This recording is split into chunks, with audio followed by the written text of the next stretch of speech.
కల్వకుట్ల కవిత గురించి మరొక విషయం కూడా మాట్లాడుకోవాలి మనం.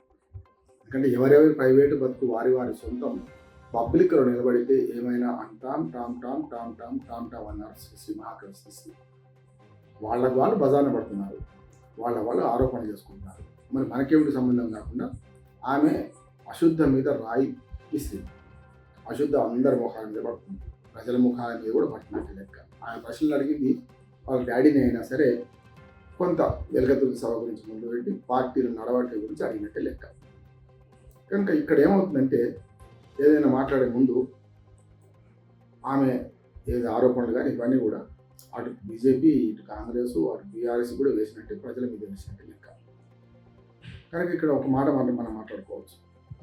ఇటీవల దాని మీద అటు కాంగ్రెస్ పార్టీ, ఇటు బీజేపీ అందరూ స్పందిస్తున్నారు. రఘునందన్ రావు గారు, ఈ మెదక్ ఎంపీ అడ్వకేటు, తను ఒక ప్రశ్న సంధించుండి ఒక మాట అన్నాడు కూడా. ఇవన్నీ చెప్పుకుంటూనే వాళ్ళిద్దరు చెల్లని రూపాయలు, వాళ్ళకి ఎక్కడ ఐకాన్లో మారిండు, వాళ్ళు ఎక్కడ పెద్దగా వాళ్ళు బ్రాండ్ ఇమేజ్ ఉంది ఉన్నది. కేసీఆర్ వాళ్ళ బ్రాండ్ ఇమేజ్, మనకు బీఆర్ఎస్ పార్టీ వాళ్ళ బ్రాండ్ ఇమేజ్, టీఆర్ఎస్ పార్టీ దానికి ఇమేజ్ సృష్టించుకోవడానికి చేస్తున్నట్టు చెల్లని రూపాయలుగా వాళ్ళని పోల్చారు. నాకు అనిపించింది ఆసక్తికరంగా. అంటే ఎవరైతే రఘునందన్ రావు చెప్పిండో దానికి కొంచెం అవతల బియాండ్ది ఆయన మాటలు ఆలోచన చేస్తే నాకు అనిపించింది చెల్లని రూపాయలు ఎవరు. చాలాసార్లు చెల్లే రూపాయల కంటే చెల్లని రూపాయలు అంటే మనకు తెలుసు కదా, కంచు మోగినట్టు కనకాంబ విషదాభిరామ విమోదమన్న. కనుక డబ్బాలో రాళ్ళేసుకుంటున్నట్టు మాట్లాడవచ్చు అనర్గళంగా, కానీ అది ఎంతకు దారితీస్తుంది. అందుకనే బంగారం మోగదు కానీ కంచు మోగుతుంది. అట్లానే చెల్లని రూపాయలకి గీతలు ఎక్కువ అని కూడా అంటారు, గీతలు ఎక్కువనే ఉంటాయి. ఒక్కసారి ఇప్పుడు భారత రిజర్వ్ బ్యాంక్ ఈ మధ్యన ఒక ప్రకటన చేసింది. ఏమనంటే మెల్లమెల్లగా 2000 రూపాయల నోటు, పెద్ద నోట్లను రద్దు చేసే ప్రయత్నం చేస్తున్నాం. మనకి రద్దయితే చేయడం లేదు, మెల్లమెల్ల వెనక్కి తీసుకుంటున్నాం. 2000 రూపాయల నోట్లు ఇక కనబడకుండా చేస్తామని మాట్లాడారు. మరి అది చెల్లని రూపాయ కాదు కదా, దాన్ని రద్దు చేసిండ్రా? చేయలేదు. గతంలో 1000 రూపాయల నోట్లు, 500 రూపాయల నోట్లు రద్దు చేయడం, ఆ తర్వాత 2000 రూపాయలు భారీ పెద్ద నోట్లు విడుదల చేయడమే చాలా విమర్శలకు గురైంది. సరే, అది వేరే సంగతి. ఎందుకంటే ఆనాడు రూపాయల అంటే పెద్ద నోట్ల రద్దు అనేది ఈ నల్లధనాన్ని అరికట్టే చర్య కాదు, అది కేవలం జిమ్మికి చేశారు, అది ఏం సక్సెస్ కాలేదు. జమ్మూ కాశ్మీర్ లాంటి చోట్ల కొంతవరకు ఏవైతే స్టోన్ పెల్లర్స్ ఉన్నారో వాళ్ళు వేయకుండా కొంత అరికట్టబడింది. ఆ నకిలీ నోట్లు రద్దయినాయి అని మాట చెప్పవచ్చు. ఫేక్ నోట్స్ పోయినాయి కొంతవరకు, మిగతా అంతా నల్లధనం అక్కడ పోలే. కానీ అది వేరే సంగతి. ఇక్కడికి వచ్చాక 2000 రూపాయల నోట్లు మెల్లమెల్లగా వెనక్కి తీసుకుంటూ ఇంకో 10% నోట్ల కన్నా ఎక్కువ లేవు చలామణిలో. అవి కూడా పెద్ద వాళ్ళు దాచిపెట్టుకున్న నోట్లు, పెద్ద నోట్లు దాచిపెట్టుకున్నారు కదా కొందరు, వాళ్ళ దగ్గర ఉండొచ్చు అని రిజర్వ్ బ్యాంకే మొన్న అన్నది. అంటే 190% నోట్లు వెనక్కి తీసుకున్నారు. రఘునందన్ రావు గారు అనలే, కానీ నేను అంటున్నాను ఏంటంటే కేసీఆర్ గారు 2000 రూపాయల నోట్లు లాంటి వాడు, పెద్ద నోటు. ఈ పెద్ద నోటు ఏంటంటే ఇప్పుడు చెల్లుతుందా అంటే చెల్లుతుంది, చెల్లదా అంటే చెల్లదు. కనుక ఇప్పుడు ఫామ్ హౌస్లో కూర్చున్నాడు కనుక బ్యాంకులకు మళ్ళీ రిజర్వ్ బ్యాంకు వెనక నోట్లు వెళ్ళిపోయినట్టు ఇప్పుడు ప్రగతి భవన్ నుంచి ఫామ్ హౌస్కి వెళ్ళిపోయినాయి. అంటే ఫామ్ హౌస్ అనేది ఇప్పుడు రిజర్వ్ బ్యాంక్ లాంటిది అయితే అక్కడ ఉండిపోయినాయి. ఆ నోట్లు సింపైలే, కాల్ చేయలేదు.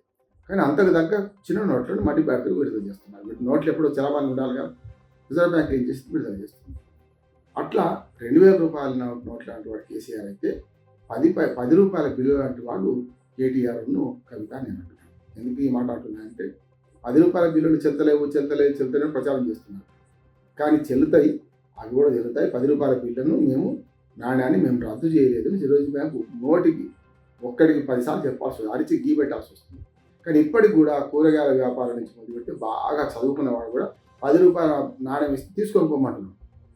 మీరు ఆఖరికి ఆర్టీసీ కండక్టర్ కూడా చదువుకున్నవాడు కదా, 10 రూపాయల బిల్లు చెల్తదయ్యా అని అంటే కూడా వినడం లేదు. ఆయన ఇచ్చేటప్పుడు మాత్రం ఎవరైనా ఇస్తే తీసుకుని తప్పనిసరిగా తీసుకుంటే వాటిని ఎట్లా వదిలించుకుందామని చూస్తున్నాడు తప్ప ఆ 10 రూపాయల నాణ్యాన్ని మళ్ళీ దానికి మన డిపో దగ్గర పోయి అప్పచెప్తారు కండక్టర్. టీమ్స్లో అయితే డ్రైవర్ కూడా టికెట్ ఇస్తాడు కనుక డ్రైవర్లు కొంచెం చదువు తక్కువ ఉండొచ్చు, కానీ వాళ్ళు కూడా అంతే. చదువుకున్న కండక్టరు, చదువుకొని డ్రైవర్ కూడా అట్లాగే ప్రవర్తిస్తున్నారు. ఇదంతా చూస్తే మనకు అర్థమవుతుంది అంటే వీళ్ళిద్దరు కూడా కేటీఆర్ కానీ మన కవిత కానీ 10 రూపాయల నాణ్యం లాంటి వాడు. చెల్లుతుందా అంటే చెల్లుతుంది, చెల్లదా అంటే చెల్లదు. మనం అనుకునే తీరు ఉంటుంది. అందుకని రఘునందన్ రావు గారు చెల్లని రూపాయలు అన్నాడు. ఆయన దృష్టిలో చెల్లని రూపాయలు, సమాజం దృష్టిలో చెల్లే రూపాయలు అంటున్నాడు. 10 రూపాయల బిల్లులే చెల్లినట్టే చెల్లుతాయి. కానీ ఇట్లాంటి అపోహలు సృష్టించుకోవడానికి కారణం ఏంటంటే వాళ్ళకి వాళ్ళే కదా. కనుక ఇవాళ మనకు అర్థమవుతుంది ఏంటంటే ఈ చెల్లని రూపాయల లొల్లి వచ్చినప్పుడు కేసీఆర్ గారి 2000 రూపాయల నోట్లలాగానే రద్దు కాకుండా రద్దయి ఇంట్లో కూర్చున్న వాడైతే బాగా గలగల చేస్తూ వాళ్ళ పలుకుబడి పెంచుకొని అసలు సమస్యలు మైండ్ డైవర్షన్ పాలిటిక్స్ అంటే ఇట్లాంటి డైవర్షన్ పాలిటిక్స్ చేసే క్రమంలో ఇది ముందుకు వచ్చింది అనుకుంటున్నాను. ఏదేమైనా సరే ప్రజలు అన్నీ గమనిస్తున్నారు. ఎన్నికలు వచ్చేదాకా ఆగుతారు. వీళ్ళ జిమ్మికులని గమనిస్తున్నారు. ఎవరేం మాట్లాడుతున్నారు, ఎవరేం చేస్తున్నారు. దీని మీద చెల్లని రూపాయలాగా మిగతా పార్టీలు వాళ్ళు కూడా మాట్లాడుతున్నారు, అవాకు జవాబు వెళ్తున్నారు.